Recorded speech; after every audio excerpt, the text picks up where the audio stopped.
បាទសួស្តីពុកម៉ែបងប្អូននេះបាទថ្ងៃនេះខ្ញុំបង្ហាញបន្តិចណានៃការមេក្រឹមខំក្រឹមល្អណាបាទទឹកក្រឹមខំពេលយើងយកវាចាប់ពីក្នុងពីមកយើងអាចយកមកមេក្នុងធុងនេះបងប្អូននេះបាទទី1គឺបងប្អូនដាក់ទឹកមេវាដាក់ទឹកមេយើងដាក់ឆាប់តិចទៅហើយដាក់ស្រាយទៅបាទហើយទឹកដាក់យើងធ្វើនេះមកគាត់វាកាត់ហើយណាហ្នឹងហើយតមកទៀតចាប់វាមួយក្នុងធុងមកបាទហើយតមកដាក់ចំលឺថ្ងៃនេះបងប្អូននេះបាទហ្នឹងហើយដើម្បីឲ្យយើងហាលថ្ងៃទៀតដើម្បីឲ្យការវាស្វិតបាទព្រោះត្រីធម្មជាតិវាត្រូវការកម្ដៅថ្ងៃមួយលុបអីចឹងទៅចឹងណាបាទចឹងមានចាក់ឋានស៊ីវិបតាហ្វាមគេថៃចឹងឯងបាទចឹងទៅតិចនៃការចែកម្លែកដើម្បីយើងយល់លេងទៅខំបកាហ្នឹងហើយ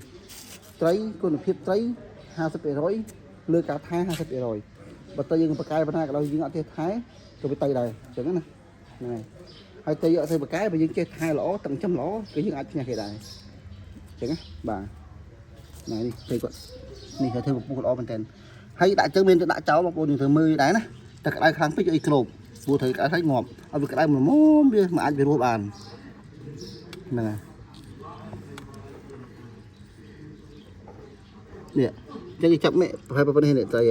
អានេះខ្ទង់គីឡូ100 100ខ្ទង់8អីហ្នឹងដល់ពេលយើងមេវិញចឹងបានប្រហែលជាមួយទឹកកន្លះខែ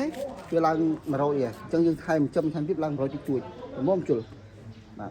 ចឹងនេះតិចនៃការថែរបស់ស៊ីវិបតាហ្វាមបាទចឹងបងប្អូនឲ្យធ្វើអញ្ចឹងមកពេលយើងមេអញ្ចឹងហើយគ្រប់10ថ្ងៃឬកន្លះខែចាំយើងឡើងកែវិចំម្ដងបាទឡើងកែវិចំហើយយើងចំធម្មតាទៅដេញមេស្អីទឹកស្អីធម្មតាទៅបាទអរគុណច្រើនទេនេះពីងគេច្រើនបាទ